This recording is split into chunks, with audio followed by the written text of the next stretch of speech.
Para sa ating ulat panahon, isang sama naman ng panahon ang binabantayan ng Pag-asa sa bahagi ng Mindanao. Alamin natin ang lahat ng tungkol dyan kasama si Amor La Rosa live mula sa Pag-asa DOST. Amor, magandang hapon sa iyo.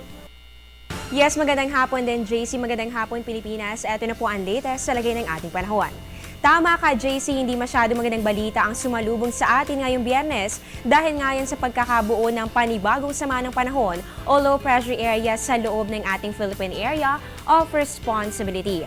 Ayon nga sa nilabas na 11 a.m. weather advisory ng Pag-asa kanina, huling namataan ng LPA na ito sa laing 220 kilometers south ng Puerto Princesa City. Ang LPA na ito inaasahang magdudulot ng katamtaman hanggang sa paminsan-minsan malakas sa pag-ulan at pagkidlat pagkulog dito po yan sa buong Palawan.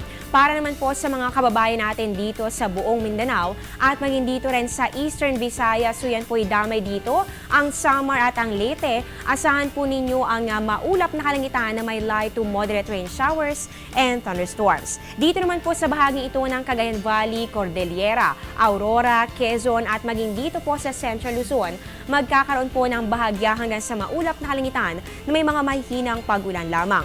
At para naman po sa natitirang bahagi pa ng Luzon, magkakaroon lamang ng partly cloudy to cloudy skies with isolated rain showers or thunderstorms. Samantala, dahil nga po sa sama ng panahon na ito at mga kaulapan na umaabot hanggang dito sa Visayas at pati Mindanao, tulad po nakikita natin dito sa ating image, meron po mga kaulapan.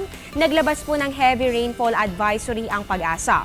As of 12:15 p.m. kanina, itinaas po ang yellow warning dito po yan sa Leyte at Southern Leyte, kung saan inaasahan po ang malalakas sa pag-ulan na maaaring magpatuloy hanggang sa susunod na 3 oras. Dahil dito inaasahan po ang posibleng pagbaha o pagguho ng lupa, kaya naman doble ingat po kayo dyan. At as of 12:40 p.m. naman, naglabas po ng thunderstorm advisory dyan naman po yan sa may Mindanao. Ayon po dito, nakakaranas po ng thunderstorm sa Zamboanga Peninsula, Maguindanao, Surigao del Norte, Surigao del Sur, Agusan del Norte, Agusan del Sur, General Santos, South Cotabato, Compostela Valley, Basilan, Lanao del Sur, North Cotabato, Tawi-Tawi, Davao del Sur, Davao del Norte at maging sa Davao Oriental.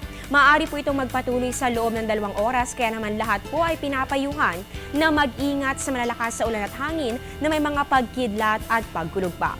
Huwag naman po tayo mag-alala dahil ayon naman po kay Ms. Glyza Escolar na weather forecaster ng Pag-asa, 2 senaryo po ang maaaring mangyari. Una, posible pong malusaw rin kaagad itong LPA na ito. At ikalawa naman, kung hindi man po ito turuyang malusaw kaagad, ay lalabas sa loob po ng ating PAR, yan po ay within 24 hours. Kaya sama-sama pa rin po tayo, tutok lamang po tayo sa mga updates ng Pag-asa. At syempre sa tulong po yan ng Panahon TV. Sa iba pang balita, nakataas naman po ang gale warning sa ilang mga baybayin ng ating bansa dahil po ito sa hanging amihan.